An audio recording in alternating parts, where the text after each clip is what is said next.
Shaquille O'Neal, Shaq Diesel, the Big Aristotle, one of the most dominant big men to ever play the game of basketball, and the 7'1" friendly neighborhood giant that we all know and love. He makes frequent appearances on TV as part of a four-man crew, which is definitely the greatest sports show in the history of all shows, casually sitting across the table from Charles Barkley and being absolutely petty on all things basketball. And we love him for it. But earlier this month, he said something so shocking that a lot of fans have been calling for him to issue a public apology. Right after Nikola Jokic was announced to be the 2024 NBA regular season MVP, Shaq told him to his face that Shai Gilgeous-Alexander deserved the award over him. But was he right? Did Nikola Jokic actually deserve the MVP award this year? What about Shaq's own claims that he should have won more MVPs in his career? And for that matter, what about Rudy Gobert winning Defensive Player of the Year this year? Today we're gonna find an answer to all these questions, and the results will shock you. Each season, the NBA gives out individual awards to players based on their regular season performance according to specific categories. For example, the best player to come off the bench wins the Sixth Man of the Year award or the John Havlicek Trophy. The player with the best rookie season wins the Rookie of the Year or the Wilt Chamberlain Trophy. The best defensive player in the league that season gets the Defensive Player of the Year award or the Hakeem Olajuwon Trophy. And the best most valuable player in that season gets the MVP, the Most Valuable Player award, or in other words, the Michael Jordan Trophy.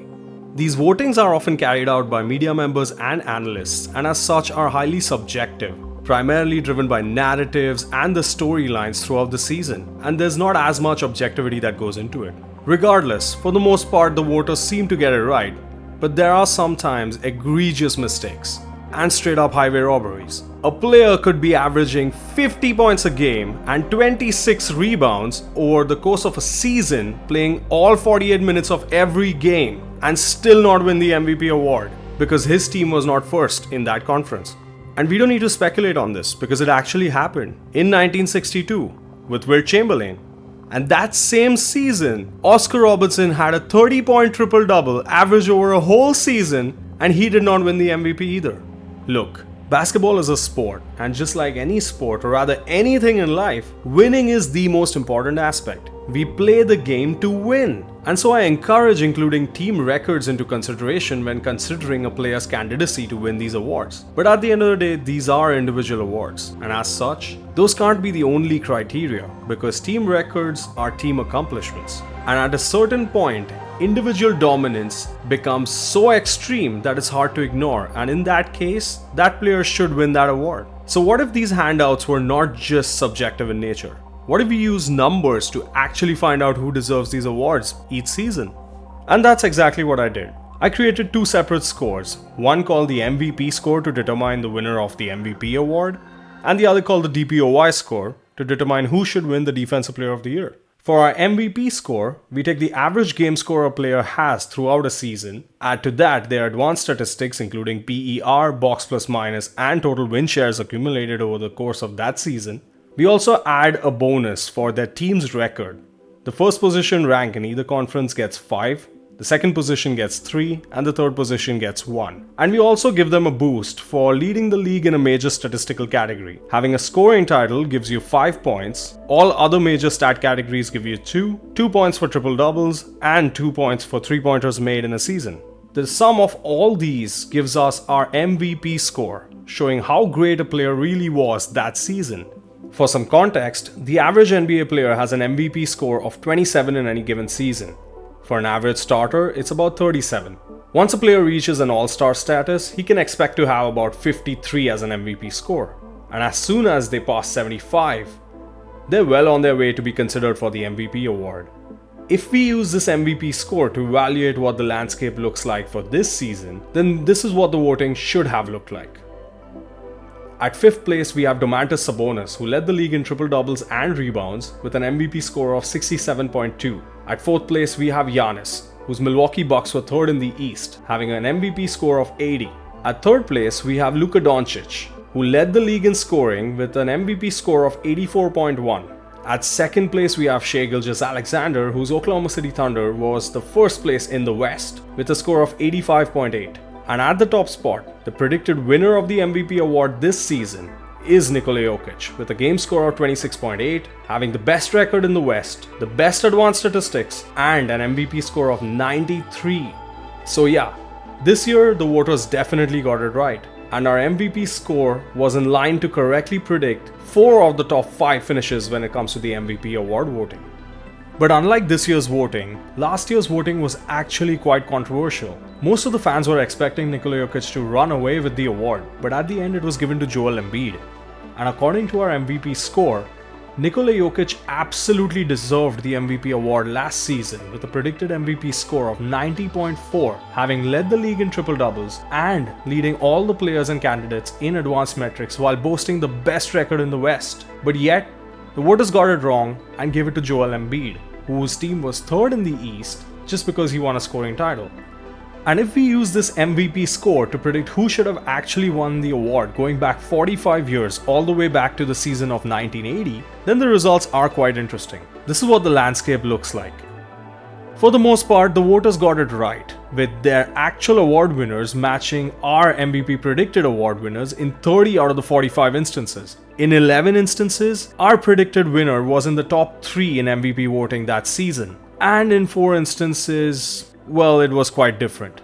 But a couple of interesting observations regarding these historical MVP winners. Michael Jordan should have won 10 MVPs during his time with the Bulls, including a 7-year straight run from 1987 to 1993 and all the 3 seasons during his second three-peat. Shaq is right to feel bitter about his MVP awards because he should have won more. He should have had 3 straight from 99 to 2001 at the turn of the century. Chris Paul should have won in 2008, and as much as I love Derrick Rose, that 2011 MVP award belonged to LeBron, and he should have won 5 in a row from 2009 to 2013. And continuing on with the trend of long-standing streaks, Nikola Jokic should have won 4 in a row. But perhaps the most glaring observation here is that those 2 Steve Nash back-to-back MVP awards, they weren't really his.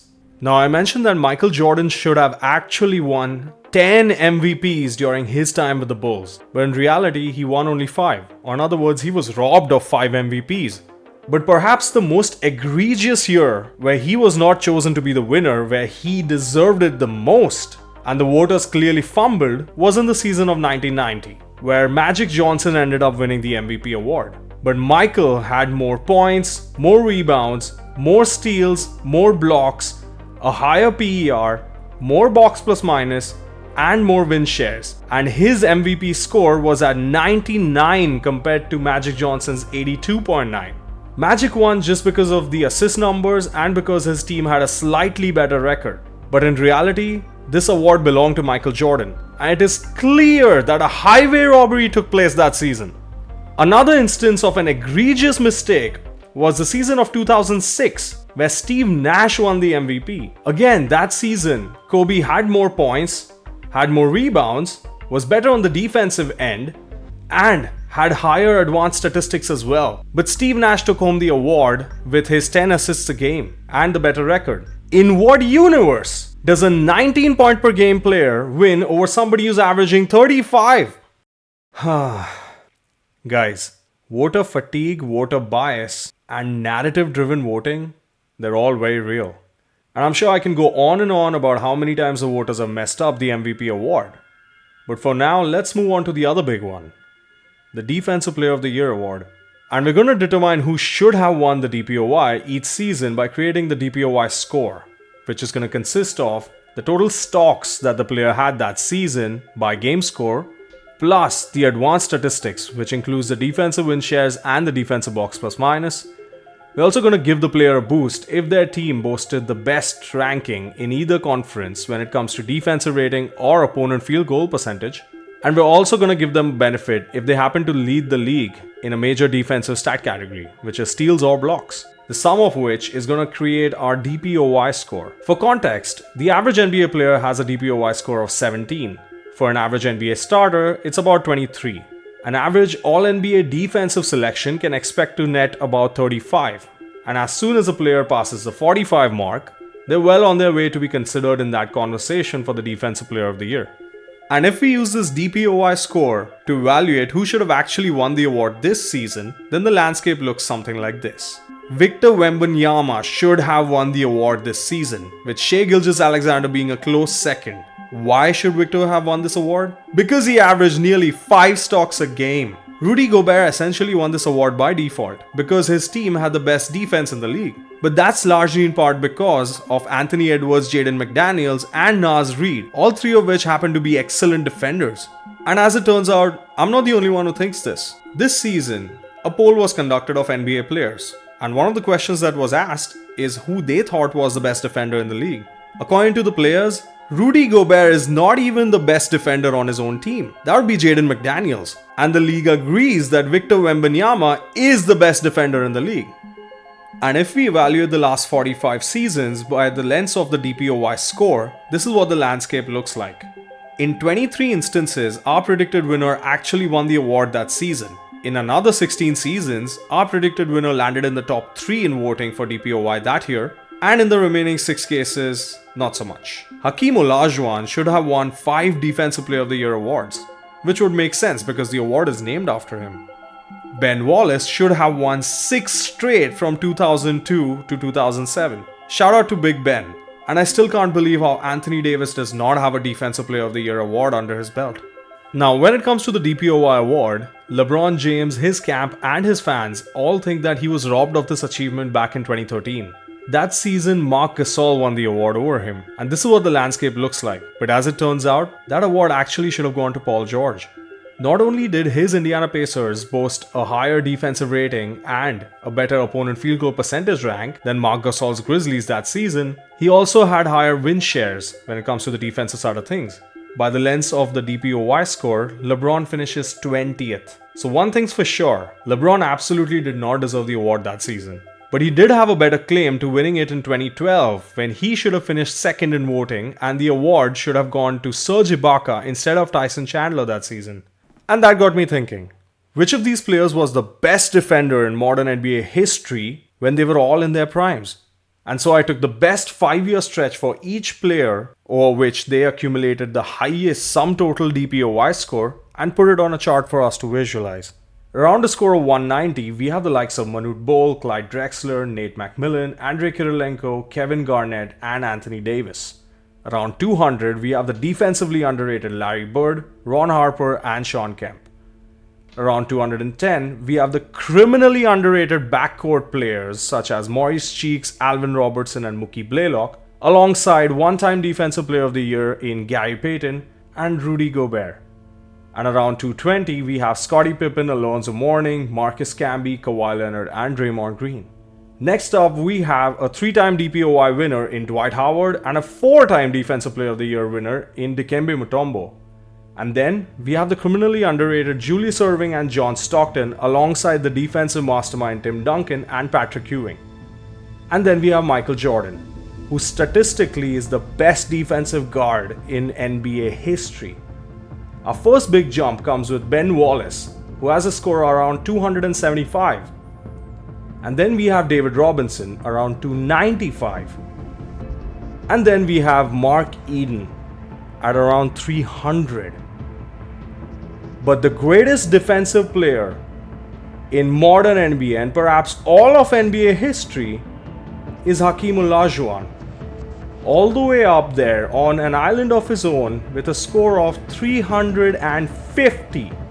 The Defensive Player of the Year award is named after Hakeem Olajuwon for a reason, and it's absolutely justified. And if we do the same when it comes to the MVP score to see which player had the best peak overall across a 5-year span, then this is the result that we get. Around 330, we have Julius Erving, Clyde Drexler, and Damian Lillard.